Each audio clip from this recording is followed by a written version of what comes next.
Naitwa Neema K. Ndulugo. Natoka mtaa Ngarenaro. Nimeleta paka yangu mbili hizi. Paka mbili, na nashukuru sana serikali kwa kazi aliyoyafanya, kwa sababu sasa hivi paka akikukangua au akikungata, yani kupona inakuwa issue sana. Kwa hiyo tunashukuru sana. Hiyo iendelee tu, sababu paka inazuia kila kitu ndani. Unajua ndani ikiwa inaendelea, yani panya inaingia, siku nyingine nakutana naye nyoka. Hasa paka ndio inadhibiti zote. Maumbo sasa hivi yamepata kichaa sana na zinakula paka mifugo. Hizi vimbuzi vidogo vidogo maumbo zinadakia tu kama mbwa mwitu. Yani ingewezekana ingeenda kitongoji ili apate zote machanjo. Paka kabisa alipochanjwa tunashukuru, kwa sababu hakikungata tena haina madhara. Tunashukuru tu serikali yetu jamani. Tunashukuru sana. Kwa jina naitwa Adam Nikola Kadata, ni mkazi wa mtaa wa Kaloleni. Nimepata maelekezo juu ya chanjo ambayo tumeitwa.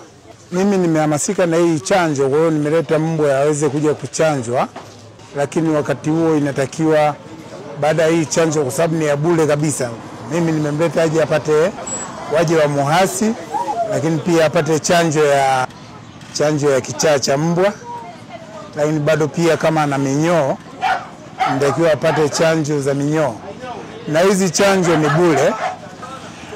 Wananchi wote wa wilaya ya Kiteto wanatakiwa waje wachanje hao mbwa, kwa sababu ni bure. Yoyote mwenye mbwa, hasa pale mtaani kwangu watu wengi sana wako na mbwa, inatakiwa walete mbwa hapa waje wapate chanjo bure, haina gharama haina yoyote. Gharama ni kumtoa mbwa wake kwake kumleta hapa kwa ajili ya huduma hii. Na mpaka dakika hii ninavyoongea ndio mbwa ameshawekwa hapa kupata huduma. Mimi kama mkazi wa wilaya ya Kiteto, kijiji cha Kaloleni, ninashukuru sana huduma hii, kwa sababu huduma hii tulikuwa hatuipati, lakini kwa sasa wananchi tulikuwa tumeridhika sana na huduma kama hii.